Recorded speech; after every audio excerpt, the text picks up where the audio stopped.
ಹುಟ್ಟುಗುಣ ಸುಟ್ಟರೂ ಹೋಗದು. ಗಾದೆಗಳು ಹಿರಿಯರ ಅನುಭವದ ನುಡಿಮುತ್ತುಗಳು. ವೇದ ಸುಳ್ಳಾದರೂ ಗಾದೆ ಸುಳ್ಳಾಗುವುದಿಲ್ಲ.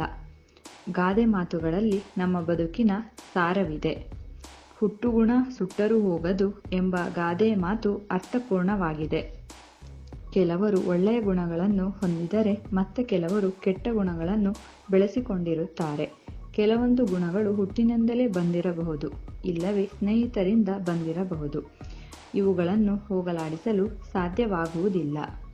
ಉದಾಹರಣೆ: ಇಂಪಾಗಿ ಹಾಡುವುದು ಕೋಗಿಲೆಯ ಗುಣ, ಕರ್ಕಶವಾಗಿ ಕೂಗುವುದು ಕಾಗೆಯ ಗುಣವಾಗುತ್ತದೆ. ಈ ಎರಡು ವಿಭಿನ್ನ ಪಕ್ಷಿಗಳ ವಿಭಿನ್ನ ಗುಣಗಳನ್ನು ಅದಲು ಬದಲು ಮಾಡಲು ಸಾಧ್ಯವಿಲ್ಲ. ಈ ಗುಣಗಳು ಅವುಗಳಿಗೆ ಹುಟ್ಟಿನಿಂದಲೇ ಬಂದಿರುತ್ತದೆ. ಹಾಗೆಯೇ ಮಾನವರಲ್ಲಿ ರಕ್ತಗತವಾಗಿ ಕೆಲವೊಂದು ಗುಣಗಳು ಬಂದಿರುತ್ತವೆ. ಹಾಗಲಕಾಯಿಗೆ ಏನು ಮಾಡಿದರೂ ಅದು ಕಹಿಯನ್ನು ತೋರಿಸದೆ ಬಿಡದು. ಅದಕ್ಕೆ ಜೇನುತುಪ್ಪ ಸವರಿ ಸೇವಿಸಿದರೂ ಕಹಿ ಇರುತ್ತದೆ. ಉಪಸಂಹಾರ: ಹಾಗೆಯೇ ದುರ್ಗುಣ ಹೊಂದಿರುವ ವ್ಯಕ್ತಿಗಳನ್ನು ಎಂದಿಗೂ ಬದಲಾಯಿಸಲು ಸಾಧ್ಯವಿಲ್ಲ.